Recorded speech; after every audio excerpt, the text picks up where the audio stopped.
नमस्कार दोस्तों, आपके अपने चैनल यामिनी ज्योतिष में बहुत बहुत स्वागत है। मेरा नाम राजेश बब्बर है। तो आज मैं प्रश्न कुंडली के बारे में आपको कुछ डिटेल्स बताने जा रहा हूं, जो नाड़ी टेक्निक के अकॉर्डिंग और ट्रांजिट्स के अकॉर्डिंग यूज की जाती है। जब ये विधि से हम प्रश्न कुंडली करते हैं तो इसमें किसी भी तरह से हमें लगन में क्या राशि लिखी है, कौन से भाव में कौन सा ग्रह है, इससे कोई मतलब नहीं होता है। ये चलती है कारकों के ऊपर, यानी नाड़ी के जो कारकत्व होते हैं उनके ऊपर, और ट्रांजिट के ऊपर। इसमें टाइमिंग ऑफ इवेंट जो होती है वो ट्रांजिट से, गोचर से निकाला जाता है। तो बहुत ही अच्छी विधि है। इसको 2, 3, 4 पार्ट्स में वीडियोस में बना के आपको एक्सप्लेन करूंगा। आज थोड़ा सा सिर्फ एक इंट्रोडक्शन वीडियो यहाँ बना रहा हूँ, लेकिन कल इसको विद एग्जांपल्स में आपको बताऊंगा कि कैसे इसको देखना होता है। तो पूरी वीडियो इसी पे आधारित रहने वाली है। तो आइए वीडियो आरंभ करते हैं। भगवान गणेश जी और भगवान शनिदेव से आराधना करूंगा, सबके घर में सुख और शांति बनाए रखें।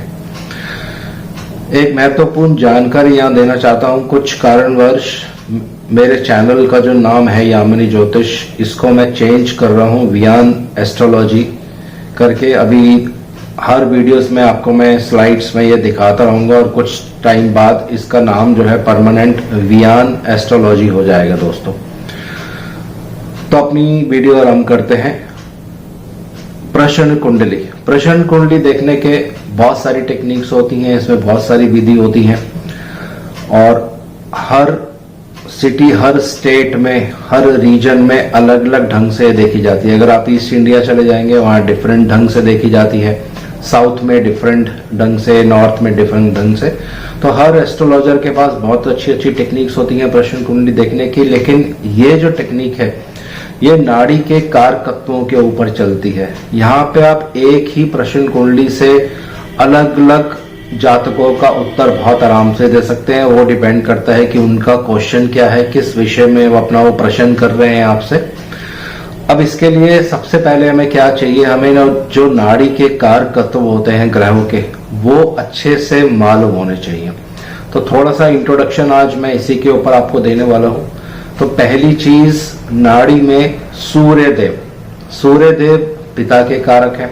सूर्यदेव हमारे नेम फेम के कारक हैं, गवर्नमेंट के कारक हैं, यश दिलवाते हैं। जब भी आपके घर में कोई स्पिरिचुअल सेरेमनी होगी तो इसमें सूर्यदेव का इन्वॉल्वमेंट जरूर होता है दोस्तों। सूर्यदेव एक स्पिरिचुअल प्लैनेट है, भगवान शिव को इंडिकेट करते हैं। पिता के बारे में मैंने आपको बता दिया। और जिन व्यक्तियों, जिन जातकों की, जिन कपल्स की संतान नहीं हो रही होती है, उसमें भी सूर्यदेव बहुत महत्वपूर्ण भूमिका निभाते हैं। अगर कुंडली में सूर्य अफ्लिक्ट होंगे, पीड़ित होंगे, तो संतान होने में प्रॉब्लम होती है। ये कुछ सिंपल नाड़ी के जो कारकत्व हैं। सूर्य को आंखों का कारक माना जाता है, खासकर आपकी सीधी आंख जो होती है ये सूर्य के अंतर्गत आती है। सूर्य हड्डियों के कारक माने जाते हैं। सर में अगर आपके दर्द होता है तो इसके भी कारक सूर्य माने जाते हैं, रोशनी के कारक हैं। तो बहुत सारे कारकत्व हैं। इसको अलग अलग तरह से कैसे इस्तेमाल करना है ये आने वाली वीडियोस में आपको डिटेल्स में बताऊंगा विद एग्जांपल्स, लेकिन आज सिर्फ एक इंट्रोडक्शन है। दूसरा, बृहस्पति देव। बृहस्पति देव नाड़ी में बहुत अहम भूमिका निभाते हैं। सबसे पहले ये नाड़ी में जीव कारक माने जाते हैं, और बृहस्पति देव को कहा जाता है एडमिनिस्ट्रेशन, और बृहस्पति देव को कहा जाता है पब्लिक पर्सनालिटी, और बृहस्पति देव को कहा जाता है गंगा जल।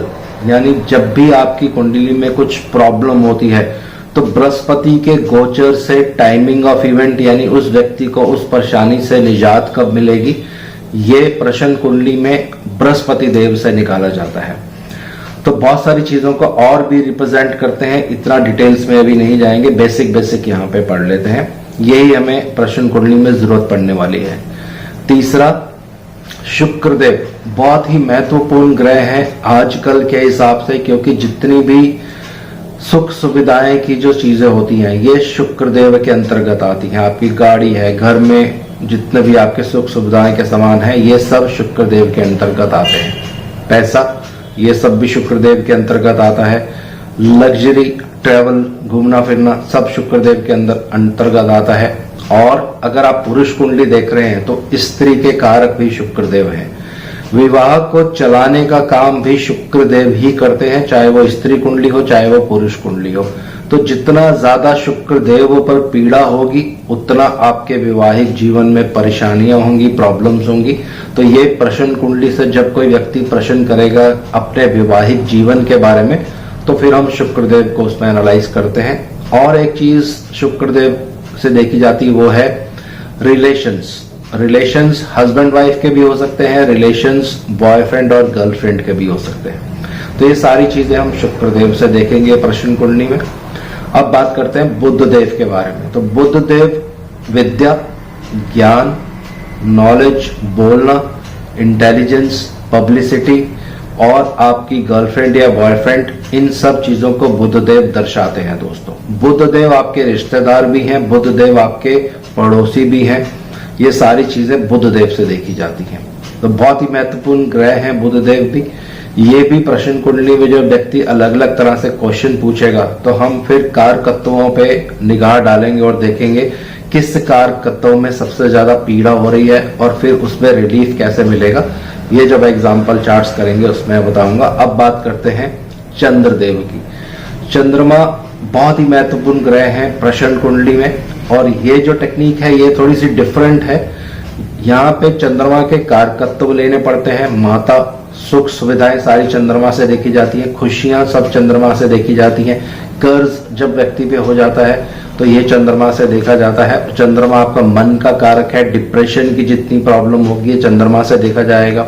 चेंज ऑफ प्लेस होगा या विदेश में पढ़ना, विदेश में जाके सेटलमेंट होना, ट्रेवल करना, ये सारी चीजें चंद्रमा से देखी जाएंगी। घर बदलना, घर से दूर जाना, ये सब चंद्रमा से देखा जाता है दोस्तों। पति दूसरी कास्ट को होगा या सेम कास्ट का होगा ये भी चंद्रमा से देखा जाएगा। तो ये प्रश्न कुंडली में एग्जाम्पल्स में पढ़ेंगे। अब बात करते हैं बहुत ही महत्वपूर्ण ग्रह शनिदेव की। शनिदेव आपके कर्मों के कारक हैं। तो प्रोफेशन से रिलेटेड जितनी भी बात होगी प्रश्न कुंडली में ये शनिदेव से देखी जाएगी। शनिदेव डिले करते हैं चीजों को, शनिदेव डिसिप्लिन के कारक हैं और शनिदेव पीड़ा के कारक हैं, प्रॉब्लम्स के कारक हैं। शनिदेव मृत्यु भी दे सकते हैं अगर प्रश्न कुंडली में इस तरह के कॉम्बिनेशंस बढ़ते बनेंगे। एक लंबी बीमारी भी शनिदेव से देखी जाती है दोस्तों। तो और भी बहुत से कारकत्व हैं शनिदेव के, तो बेसिक्स मैं अभी यहाँ पे ले रहा हूं। राहुदेव माया, धोखा, चीटिंग, वाद विवाद, झगड़ा हो जाना, ये सब राहुदेव के अंतर्गत आता है। जितने भी एक्सीडेंट्स होंगे इसमें राहुदेव का 100% रोल रहता है, क्योंकि राहुदेव को नाड़ी में शुक्रदेव की तरह माना जाता है दोस्तों। तो जहां राहुदेव होंगे आपको मान लेना है कि शुक्रदेव भी वहीं पे प्रेजेंट हैं दोस्तों। तो जितने भी गाड़ी वाहन से एक्सीडेंट्स होते हैं राहुदेव दर्शाते हैं जीवन में कोई नई शुरुआत होती है, ये राहुदेव से देखा जाता है। जितने भी पुलिस से संबंधित काम होंगे जिसमें सीक्रेट एजेंसीज आती हैं, यानी छुप छुप के कार्य करना, ये भी सब राहुदेव के अंतर्गत आता है। फोटोग्राफी, ये सब राहुदेव के अंतर्गत आता है। अब बात करते हैं केतुदेव की। बहुत ही महत्वपूर्ण ग्रह है केतुदेव। मतलब प्रॉब्लम, केतुदेव मतलब सेपरेशन, किसी चीज का अलग होना, किसी चीज का बिल्कुल एंड हो जाना, ये केतुदेव के अंतर्गत आता है। तो किसी चीज के टुकड़े हो जाना, जब फैमिली में वाद विवाद होता है और फैमिली अलग हो जाती है, तो ये सब केतुदेव की वजह से होता है। पति पति में सेपरेशन हो जाना, डाइवोर्स तक बात पहुंचना, ये सब केतुदेव के अंतर्गत आता है। लेकिन केतुदेव एक शुभ प्लैनेट की तरह भी रोल प्ले करेंगे। ये मोक्ष के कारक है, स्पिरिचुअलिटी के कारक है, कहीं ना कहीं ज्योतिष से रिलेटेड भी केतु को माना जाता है। तो ये सब जब प्रश्न कुंडली में प्रश्नकर्ता हमसे उत्तर पूछने वाला है तो वहां पे ये सारी चीजें हम डिस्कस करने वाले हैं दोस्तों। तो अब बात करते हैं, एक छोटा सा एग्जाम्पल मैं यहाँ पे आपको देता हूं। अगर कोई व्यक्ति आपके पास आता है और प्रश्न करता है और उस समय में जब आप कुंडली बनाते हैं और देखते हैं कि चंद्रमा बहुत ज्यादा पीड़ा में है, यानी राहु केतु एक्सिस में है या केतु के साथ ही चंद्रमा है, तो सामने राहु होंगे ही होंगे। और जीव कारक बृहस्पति भी अगर पीड़ा में है तो आप स्ट्रेट फॉरवर्ड ये प्रेडिक्शन, ये उसको उत्तर दे सकते हैं कि इस समय जिसके बारे में प्रश्न किया जा रहा है वो अत्यंत पीड़ा में है, अत्यंत प्रॉब्लम में है। क्योंकि चंद्रमा, जैसे मैंने आपको पहले बताया, यहाँ पे हम कोई भाव या किसी तरह का लगन में जो राशि, लग्नेश, इन सब चीजों को यूज नहीं कर रहे हैं। यहाँ सिर्फ और सिर्फ हम कारकत्वों को यूज कर रहे हैं। तो चंद्रमा मन का कारक है, और उसी समय में अगर जीव कारक बृहस्पति देव भी पीड़ा में है, तो इसका मतलब है कि वो जो जातक है जिसके बारे में प्रश्न पूछा गया है वो अत्यंत पीड़ा में है। दूसरा, इसका सॉल्यूशन क्या होगा, तो उसके लिए हमें यह देखना होता है कि बृहस्पति का गोचर कब होगा, जब वो चंद्रमा पर दृष्टि डालेंगे। अब यहाँ पे एक चीज हमें याद रखनी है कि जिस समय प्रश्न कुंडली बन जाती है, जब प्रश्नकर्ता ने आपसे उत्तर पूछा और प्रश्न कुंडली आपने बना ली, तो सब ग्रह वहीं फिक्स हो जाते हैं। उसके बाद ग्रहों की कोई चेंजिंग नहीं होती है। लेकिन उत्तर देने के लिए, उसकी टाइमिंग ऑफ इवेंट निकालने के लिए हमें बृहस्पति का गोचर घुमाना पड़ता है। तो उदाहरण के लिए, जैसे बृहस्पति देव अभी 1 नंबर में है और उस व्यक्ति ने प्रश्न पूछा किसी व्यक्ति विशेष के बारे में कि ये व्यक्ति विशेष अभी बहुत ज्यादा प्रॉब्लम में है, तो इसकी प्रॉब्लम, इसकी समस्या कब तक ठीक होगी। तो हमने कुंडली में देखा कि केतु अभी 6 नंबर में चल रहे हैं उदाहरण के लिए, और जिस समय उन्होंने प्रश्न पूछा तो चंद्रमा भी केतु के साथ ही विराजमान है, और राहु बिल्कुल सामने ही रहते हैं, और राहु के बिल्कुल आगे बृहस्पति भी हैं कुंडली में, क्योंकि बृहस्पति अभी 1 नंबर राशि में चल रहे हैं, राहु देव 12 नंबर राशि में चल रहे हैं। तो सिंपल सा अभी यहाँ पे टेक्निक क्या लगाना है, कारकत्वों को पकड़ना है। तो चंद्रमा मन, बृहस्पति जीव कारक, और दोनों ही पीड़ित अवस्था में है। तो जिसके बारे में प्रश्न किया गया, जैसे प्रश्नकर्ता ने कहा कि वो जातक बहुत पीड़ा में है, तो इसकी पीड़ा कब तक अब ठीक हो सकती है। तो यहाँ टाइमिंग निकालने के लिए हमें क्या करना पड़ता है, बृहस्पति का गोचर देखना पड़ता है। तो अभी जब तक बृहस्पति देव मेष राशि में है, वो खुद भी पीड़ा अवस्था में है कि पीछे राहु बैठे हुए हैं। तो जब ये बृहस्पति देव घूमेंगे और गोचर बदलेंगे अपना अप्रैल एंड में, यानी मई में ये बृहस्पति देव 2 नंबर राशि में आने वाले हैं। तो जैसे ही ये बृहस्पति देव 2 नंबर राशि में आएंगे, वहां से अपनी दृष्टि इस केतु और चंद्रमा के कॉम्बिनेशन पर डालेंगे। तो फिर आप टाइमिंग ऑफ इवेंट में उस व्यक्ति को ये कह सकते हो कि अभी कम से कम 3-4 महीने और इस व्यक्ति को पीड़ा में रहना पड़ेगा, इसकी प्रॉब्लम अभी खत्म होने वाली नहीं है। तो जैसे ही बृहस्पति का गोचर चेंज होगा, उसकी समस्या का निदान होगा, उसको बाहर निकलने का रास्ता वहां से अवश्य मिल जाएगा दोस्तों।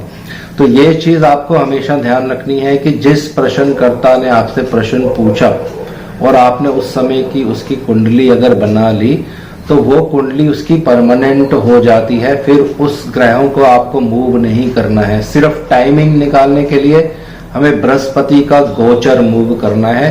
तो जिस बारे में उसकी समस्या होती है, जिस विषय में वो आपसे प्रश्न पूछता है, जो उसकी समस्या होती है, तो आपको वो देखना होता है कि बृहस्पति देव उस समस्या पर या उस ग्रह पर जो समस्या दे रहा है, कितनी टाइम में उस पर दृष्टि डालने वाले हैं। ये दृष्टि तीनों आपको लेनी है, 5वीं, 7वीं, 9वीं और त्रिकोण दृष्टि भी, क्योंकि नाड़ी के रूल्स होते हैं कि त्रिकोण दृष्टि भी यहाँ पे ली जाती है। तो ये सब चीजें जैसे जैसे एग्जाम्पल्स आते जाएंगे मेरे पास, मैं आपको एक एक करके एग्जाम्पल्स उदाहरण के माध्यम से प्रश्नकर्ता के उत्तर, फिर उसका क्या वहां पे उपाय बताया गया, कितने टाइम में वो उसकी समस्या जो है उसका हल मिलेगा। कोई विवाह के बारे में पूछता है तो कैसे उसमें बृहस्पति का गोचर यूज करना है, किस ग्रह को आपको देखना है, ये सारी चीजें वहां पे एक एक करके मैं डिटेल्स में आपको बताऊंगा। अब एक दूसरा उदाहरण लेते हैं। मान लीजिए कोई व्यक्ति आपके पास आता है, अगर वो फीमेल है और वो पूछती है कि मेरा लव रिलेशंस बहुत ज्यादा खराब चल रहा है। तो अभी जब ये मैं वीडियो बना रहा हूं, एट प्रेजेंट 9 नंबर राशि में बुध है, 7 में शुक्र है, 7 में मंगल है। तो अब उस जातिका ने आपसे ये प्रश्न पूछा कि मेरे रिलेशनशिप में बहुत ज्यादा प्रॉब्लम आ रहा है। तो हमें क्या करना है, हमें कोई लगन या लग्नेश या सप्तमेश इन सब चीजों की जरूरत नहीं है, हमें सिर्फ नाड़ी के कारकत्व पकड़ने हैं। तो पहली चीज, जैसे इंट्रोडक्शन में मैंने आपको बताया था, शुक्रदेव रिलेशंस के कारक हैं। बुधदेव गर्लफ्रेंड और बॉयफ्रेंड होती हैं। अगर लड़की जातिका ने आपसे प्रश्न पूछा है तो बुधदेव उनके बॉयफ्रेंड हैं। और मंगल देव के बारे में मैं इंट्रोडक्शन में बताना भूल गया हूं। मंगल देव एक बहुत ही एग्रेसिव प्लैनेट है। झगड़ा करवाना, लड़ाई कराना, वाद विवाद कराना, एक्सीडेंट्स करवाना, गुस्सा, ईगो, ये सारी चीजें मंगल देव से आती हैं। तो अब कॉम्बिनेशन क्या यहाँ पे बन रहा है? जब उस जातिका ने आपसे प्रश्न पूछा, शुक्र, बुध और मंगल, ये तीनों एक ही राशि में, धनु राशि में विराजमान है। तो उनका जो प्रश्न था इसी से रिलेटेड है। तो जैसे मैंने आपको पहले बताया कि मंगल देव झगड़ा करवाते हैं।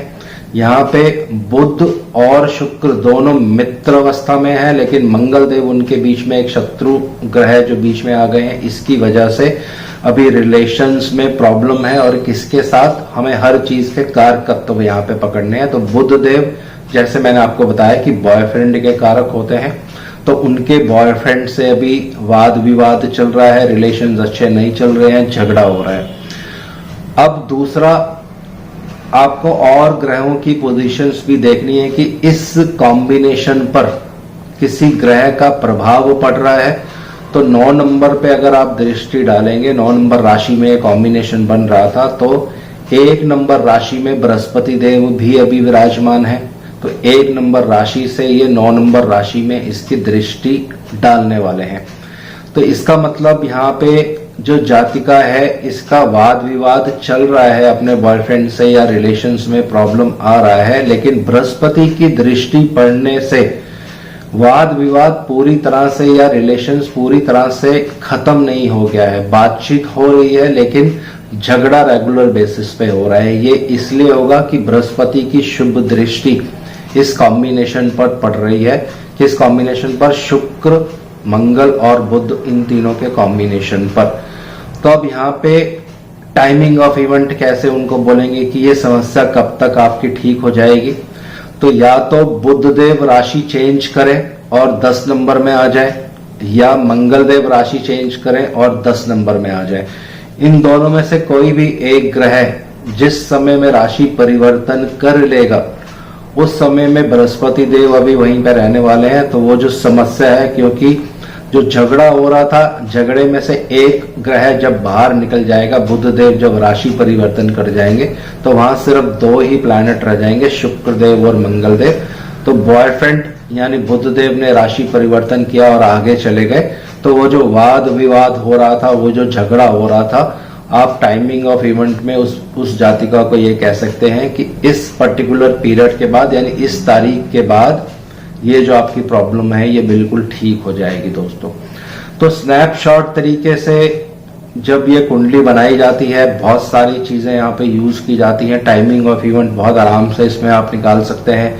कोई यहाँ पे समस्या नहीं होती है कि चर लगन आ रहा है या स्थिर लगन है, या किस तरह से इसको आंसर किया जाए। हमें सिर्फ और सिर्फ कारकत्वों पे फोकस करना है, और जो उस व्यक्ति का प्रश्न होता है, जिस चीज से रिलेटेड उसका प्रश्न होगा, वही ग्रह के कारकत्व हमें पकड़ लेने हैं। यानी उस ग्रह को आपको कुंडली में देख लेना है कि वो ग्रह किस अवस्था में है, किस दूसरे ग्रह का उस पर प्रभाव पड़ रहा है।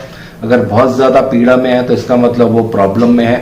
तो टाइमिंग ऑफ इवेंट, उस पीड़ा से उसको राहत कब मिलेगी, ये मैंने आपको एक छोटा सा तरीका यहाँ पे बता दिया है। हालांकि इसमें और एग्जांपल्स आने वाले टाइम में मैं शेयर करूंगा आपके साथ। आज तो सिर्फ एक इंट्रोडक्शन टाइप से ही मैंने आपको सारी डिटेल्स बताई हैं। कोई स्लाइड वाइड इसमें आज मैं आपको नहीं दिखाने वाला हूं। तो हर चीज कारकत्वों पे ही बेस्ड होती है नाड़ी में, और ये बहुत ही अच्छी एक प्रश्न कुंडली की टेक्निक है। इसमें होरा लॉर्ड को भी यूज किया जाता है। तो ये आने वाले समय में धीरे धीरे, जैसे ये 3-4 वीडियोस में अलग अलग बनाऊंगा, तो इसमें होरा लॉर्ड को भी आपको यूज करना सिखाऊंगा। वहां से भी बहुत अच्छी प्रेडिक्शन आप कर सकते हैं। उस व्यक्ति का क्वेश्चन या उस व्यक्ति का जो भी प्रश्न होता है उसका उत्तर दे सकते हैं दोस्तों। तो आज इस वीडियो को यही विराम दे रहा हूं। आशा करता हूं सब कुशल मंगल। जय शनिदेव।